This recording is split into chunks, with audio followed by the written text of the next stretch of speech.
স্বামীজির আমার ভারত অমর ভারত থেকে পাঠ করছি, পৃষ্ঠা সংখ্যা ৩১। স্মৃতি মাইতি। ভারতবর্ষকে ইউরোপের কাছে শিখতে হবে বাইরের জগৎকে কি করে জয় করা যায়, আর ইউরোপকে ভারতের কাছে শিখতে হবে অন্তর্জগৎকে জয় করবার উপায়। তাহলে তখন হিন্দু আর ইউরোপীয় বলে আলাদা কিছু থাকবে না, থাকবে একটি আদর্শ মানব জাতি, যে বহির্জগৎ এবং অন্তর্জগৎ উভয়কেই জয় করেছে। মানুষের মহিমার একটা দিক আমরা বিকশিত করেছি, তারা করেছে অন্য আরেকটা দিক। প্রয়োজন হলো দুইয়ের সম্মিলন। জয় স্বামীজি। স্বামী বিবেকানন্দ জীবন ও বাণী থেকে পাঠ করছি। রনি মান্না, দ্বাদশ শ্রেণী, পৃষ্ঠা সংখ্যা ১১২। ভুল করুক, ক্ষতি নাই, সকল কার্যেই ভ্রম প্রমাদ আমাদের একমাত্র শিক্ষক। যে ভ্রমে পতিত হয় ঋতপদ তাহারই প্রাপ্য। বৃক্ষ ভুল করে না, প্রস্তরখণ্ডও ভ্রমে পতিত হয় না। পশুকুলে নিয়মের বিপরীতাচরণ অতি অল্পই দৃষ্ট হয়, কিন্তু ভূদেবের উৎপত্তি ভ্রম প্রমাদপূর্ণ নরকুলেই। জয় স্বামীজি। স্বামীজির আমার ভারত অমর ভারত থেকে পাঠ করছি, সমিকা দাস, নবম শ্রেণী, পৃষ্ঠা সংখ্যা ২৭। যখনই ভারতবাসীরা ম্লেচ্ছ শব্দ আবিষ্কার করল এবং অন্য জাতির সঙ্গে সব রকম সংস্রব ত্যাগ করল, তখনই ভারতের অদৃষ্টে ঘোর সর্বনাশের সূত্রপাত হল। জয় স্বামীজি। স্বামীজির আমার ভারত অমর ভারত থেকে পাঠ করছি, সুহৃদ সামন্ত, একাদশ শ্রেণী, পৃষ্ঠা সংখ্যা ৩৭। সংঘবদ্ধ হয়ে কাজ করবার ভাবটা আমাদের চরিত্রে একেবারে নেই। এটা যাতে আসে তার চেষ্টা করতে হবে। এটা করবার রহস্য হচ্ছে ঈর্ষার অভাব। সব সময় তোমার ভাইয়ের মতে মত দিতে প্রস্তুত থাকতে হবে। সব সময় যাতে মিলেমিশে শান্তভাবে কাজ হয় তার চেষ্টা করতে হবে। এই হলো সংঘবদ্ধ হয়ে কাজ করবার গুপ্ত রহস্য। জয় স্বামীজি। স্বামীজির আমার ভারত অমর ভারত থেকে পাঠ করছি, পৃষ্ঠা সংখ্যা ৯৯। শ্রেয়া বুড়াই, অষ্টম শ্রেণী। আমি এত তপস্যা করে এই সার বুঝেছি যে জীবে জীবে তিনি অধিষ্ঠান হয়ে আছেন। তাছাড়া ঈশ্বর ফিশ্বর কিছুই আর নাই। জীবে প্রেম করে যেই জন, সেই জন সেবিছে ঈশ্বর। জয় স্বামীজি।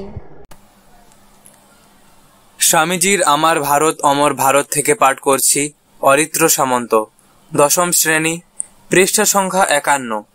জনসাধারণকে যদি আত্মনির্ভরশীল হতে শেখানো না যায়, তবে জগতের সমগ্র ঐশ্বর্য ভারতের একটা ক্ষুদ্র গ্রামের পক্ষেও পর্যাপ্ত সাহায্য হবে না। আমাদের কাজ হওয়া উচিত প্রধানত শিক্ষাদান, চরিত্র এবং বুদ্ধিবৃত্তির উৎকর্ষ, সাধারণের জন্য শিক্ষা বিস্তার, যাতে এই শিক্ষার ফলে তারা আত্মনির্ভরশীল ও মিতব্যয়ী হতে পারে, বিবাহের দিকে অস্বাভাবিক ঝোঁক না থাকে এবং এইভাবে ভবিষ্যতে দুর্ভিক্ষের কবল থেকে নিজেদের রক্ষা করতে পারে। জয় স্বামীজি। স্বামীজির আমার ভারত অমর ভারত থেকে পাঠ করছি, রূপসা খাড়া, সপ্তম শ্রেণী, পৃষ্ঠা সংখ্যা ১৩৭। ধীর, নিস্তব্ধ অথচ দৃঢ়ভাবে কাজ করতে হবে। খবরের কাগজে হুজুগ করা নয়।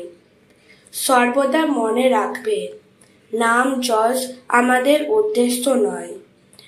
জয় স্বামীজি। স্বামীজির আমার ভারত অমর ভারত থেকে পাঠ করছি, রোহন ওয়েরা, দশম শ্রেণী, পৃষ্ঠা সংখ্যা ১০। ভারতের সমস্ত দুর্দশার মূল জনসাধারণের দারিদ্র্য। পুরোহিত শক্তি ও পরাধীনতা তাদের শত শত শতাব্দী ধরে নিষ্পেষিত করেছে। অবশেষে তারা ভুলে গেছে যে তারাও মানুষ। জয় স্বামীজি। স্বামীজির আমার ভারত অমর ভারত থেকে পাঠ করছি, মৌমিতা পাল, ষষ্ঠ শ্রেণী, পৃষ্ঠা সংখ্যা ৭। বিদেশে আসবার আগে আমি ভারতবর্ষকে ভালোবাসতাম, কিন্তু এখন বিদেশ থেকে ফেরার সময় মনে হচ্ছে ভারতের প্রতিটি ধূলিকণা আমার কাছে পবিত্র। ভারতের বাতাস আমার কাছে পবিত্র।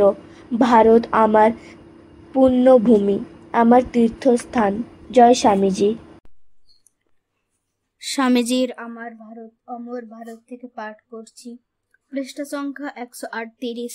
শুভ্রজিৎ মাঝি, সপ্তম শ্রেণী। কাজের সামান্য আরম্ভ দেখে ভয় পেও না, কাজ সামান্য থেকেই বড় হয়। সাহস অবলম্বন করো, নেতা হতে যেও না, সেবা করো। নেতৃত্বের এই পাশব প্রবৃত্তি জীবন সমুদ্রে অনেক বড় বড় জাহাজ ডুবিয়েছে। এ বিষয়ে বিশেষ সতর্ক হও, অর্থাৎ মৃত্যুকে পর্যন্ত তুচ্ছ করে নিঃস্বার্থ হও এবং কাজ করো। জয় স্বামীজি।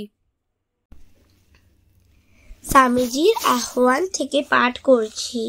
সানা সাউ, পঞ্চম শ্রেণী, পৃষ্ঠা সংখ্যা 49। মনকে রাশি রাশি তথ্য দিয়া ভরিয়া রাখার নাম শিক্ষা নয়, মনরূপ যন্ত্রটিকে সুষ্ঠুতর করিয়া তোলা এবং উহাকে সম্পূর্ণ বশীভূত করা, ইহাই হইল শিক্ষার আদর্শ। জয় স্বামীজি। স্বামীজির আমার ভারত অমর ভারত থেকে পাঠ করছি। পৃষ্ঠা সংখ্যা 64। অঙ্কুশ সামন্ত, ষষ্ঠ শ্রেণী। জগতের কোনো মহৎ কাজই ত্যাগ ভিন্ন হয়নি। বট গাছের অঙ্কুর দেখে কে মনে করতে পারে কালে সেটা প্রকাণ্ড বট গাছ হবে? এখন তো এইভাবে মঠ স্থাপন করব, পরে দেখবি 1-8 জেনারেশন বাদে ওই মঠের কদর দেশের লোক বুঝতে পারবে। জয় স্বামী বিবেকানন্দ।